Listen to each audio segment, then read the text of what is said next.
শ্রমিক লাহিড়ী একা শুধু নয়, এবার রাজ্যের বিরোধী দলনেতা শুভেন্দু অধিকারী তিনিও সরব হয়েছেন। সোশ্যাল মিডিয়ায় একটি অডিও ক্লিপ তিনি তুলে ধরেছেন, যে অডিও ক্লিপ এই মুহূর্তে চাঞ্চল্য ছড়িয়েছে, যেখানে শুভেন্দু অধিকারীর অভিযোগ মৃত ভোটারের নাম যাতে বাদ না যায় তারা পরিকল্পনা করছে। ডেথ সার্টিফিকেট ছাড়া কোনো মৃত ব্যক্তির নাম বাদ যাবে না। বিএলওদের নির্দেশ দিচ্ছেন নাকি ফলতার ভিডিও ও এআরওরা।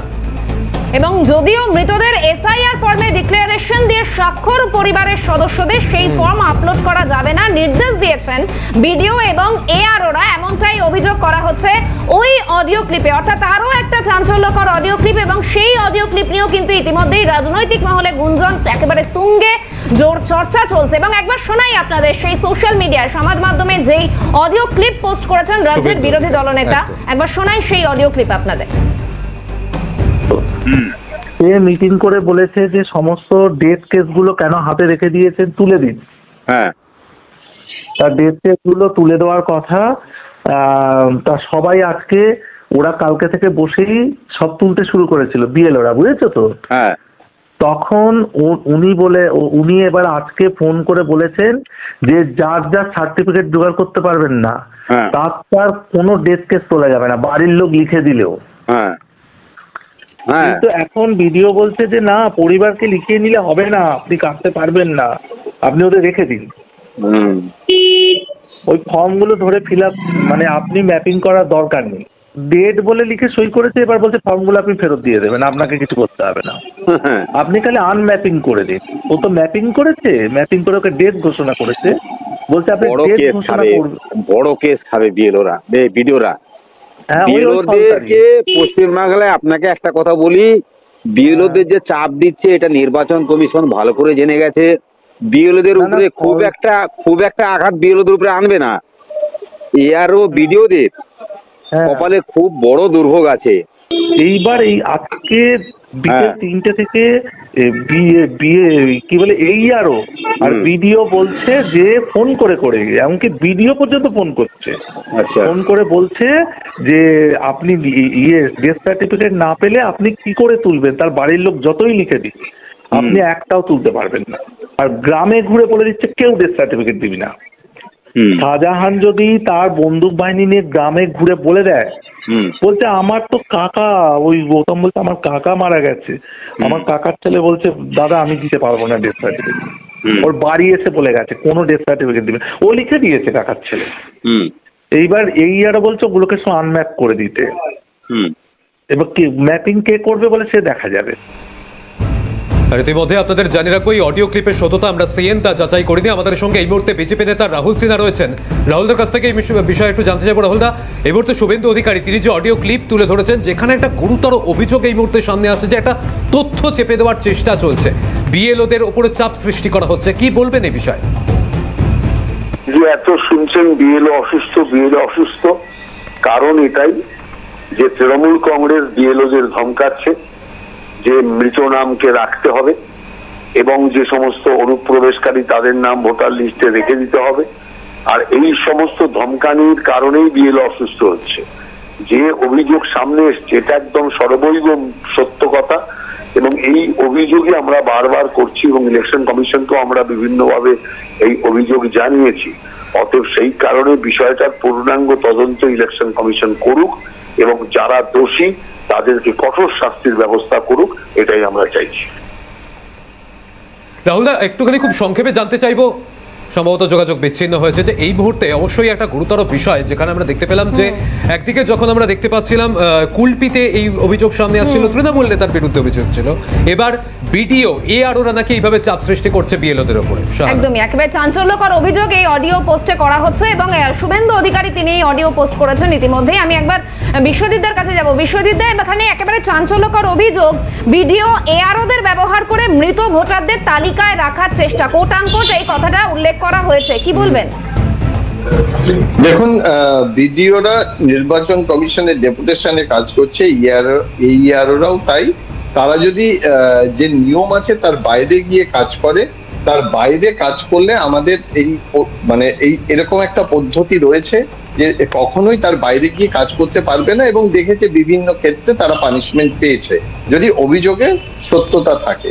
কিন্তু এর পাশাপাশি যে কথাটা আপনারা শুরু করলেন, বললেন এটা তো সত্যি যে একজন ডেথ সার্টিফিকেট, ভারতবর্ষের প্রত্যেকটা জায়গায় কেউ মৃত হলে তার ডেথ সার্টিফিকেটটা একটা প্রামাণ্য তথ্য। সেই প্রামাণ্য তথ্য ছাড়া কেউ হাতে লিখে দিলে সেটা কি মেনে নেওয়া উচিত? এবং আজকে কেউ মারা যাওয়ার পর আপনি যদি পরিবারের কেউ লিখে দেয় হাতে যে মারা গেছে, তাহলে কোনো অফিসিয়াল কাজ হবে? ব্যাংকে গেলে হবে? অন্য থানায় গেলে হবে? সুতরাং একটা জিনিস মাথায় রাখতে হবে, দেখুন রাজনীতি করার জন্য রাজনীতি নয়, যেখানে প্রামাণ্য তথ্য হিসাবে ডেথ সার্টিফিকেট দরকার সেখানে ডেথ সার্টিফিকেট দিতেই হবে। এটা তো আমরা দেখেছি যে একটা সময় রূপ কানোয়ারের ঘটনা, অন্যান্য ঘটনা, যেখানে বস্তা, রাজস্থানের বিভিন্ন গ্রামে এই ঘটনা ঘটতো।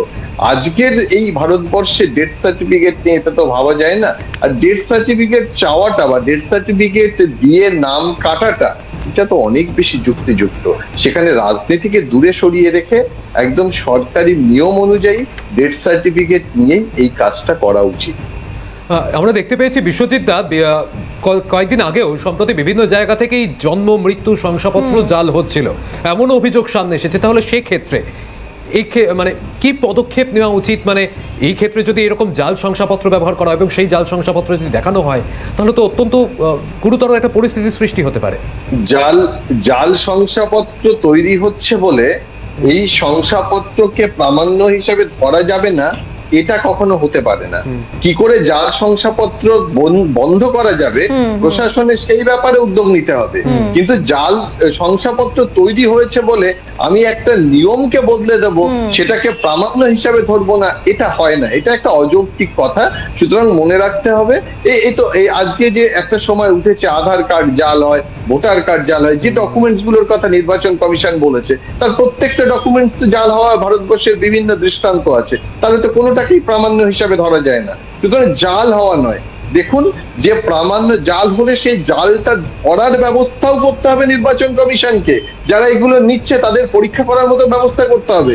তাই বলে ডেথ সার্টিফিকেট ছাড়া কারোর নাম কাটা যাওয়া কখনোই উচিত নয়, বৈধ নয়, নিয়ম মাফিক নয়। নিয়ম মাফিক হচ্ছে তাকে ডেথ সার্টিফিকেট দিয়ে অ্যাটাচ করে তার নাম কাটতে হবে।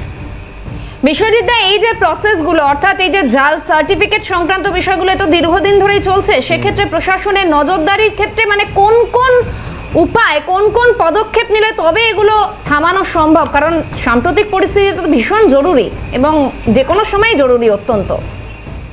দেখুন, একটা ইন্টেলিজেন্স বলে কথা আছে এবং কারা এই কাজগুলো করছে, পুলিশ প্রশাসন যদি সেটা চিহ্নিত করতে না পারেন এবং কোথা থেকে তৈরি হচ্ছে সেইগুলোকে ধরে এবং তাদেরকে দৃষ্টান্তমূলক শাস্তি দেওয়া এবং যে যে বেনিফিট তারা এই জাল সার্টিফিকেট দিয়ে পাচ্ছে সেই জাল সার্টিফিকেটের সব বেনিফিট গুলোকে বন্ধ করা, তাহলেই দেখবেন এই কাজটা অনেক বেশি সুষ্ঠু হবে। এবং যারা জাল সার্টিফিকেট তৈরি করছেন তারা যদি দৃষ্টান্তমূলক শাস্তি পায় তাহলে এই তৈরি করার কাজটা বন্ধ হবে। অনেক ধন্যবাদ জানাই আপনাকে বিশ্বজিৎ দাস, রাজনৈতিক বিশ্লেষক ছিলেন আমাদের সঙ্গে। আর এই মুহূর্তে তৃণমূল নেতা বৈশ্বনাথ চট্টোপাধ্যায় রয়েছেন টেলিফোন লাইনে। যে বিষয়ে জানতে চাইবো আপনার কাছে, সোশ্যাল মিডিয়ায় বিস্ফোরক অডিও পোস্ট করেছেন শুভেন্দু অধিকারী এবং সেখানে ভিডিও এআরওদের ব্যবহার করে মৃত ভোটারদের তালিকায় রাখার চেষ্টা, এমন গুরুতর অভিযোগ তোলা হচ্ছে, কি বলবেন? শুভেন্দু রোজ রোজ কিছু না কিছু ভুল খবর বাজার গরম করার চেষ্টা করে। একটা লোক যদি আপাতমস্তক মিথ্যে কথা বলে তাকে কি জবাব দেবেন বলুন তো? এই যে ভিডিও ছাড়ছে তার কি বৈধতা আছে? আপনারাও বা ফরেন্সিক হবার আগে এটা দেখাচ্ছেন, ফরেন্সিক না হলে কে কোথায় ভিডিও হরবুলাকে দিয়ে করিয়েছে না কাকে দিয়ে করিয়েছে, উড়ে একটা বাজারে ছাড়ছে খবরে থাকার জন্য। ওই হারবে বলে এইসব আগে থেকে নানান কথা বলছে। আমি বলে রাখছি, এবার নন্দীগ্রামে ও নিজে হারবে, ও প্রাক্তন বিধায়ক হয়ে যাবে। ধন্যবাদ আপনাকে। তৃণমূল নেতা বৈশ্বনাথ চট্টোপাধ্যায় ছিলেন টেলিফোন লাইনে।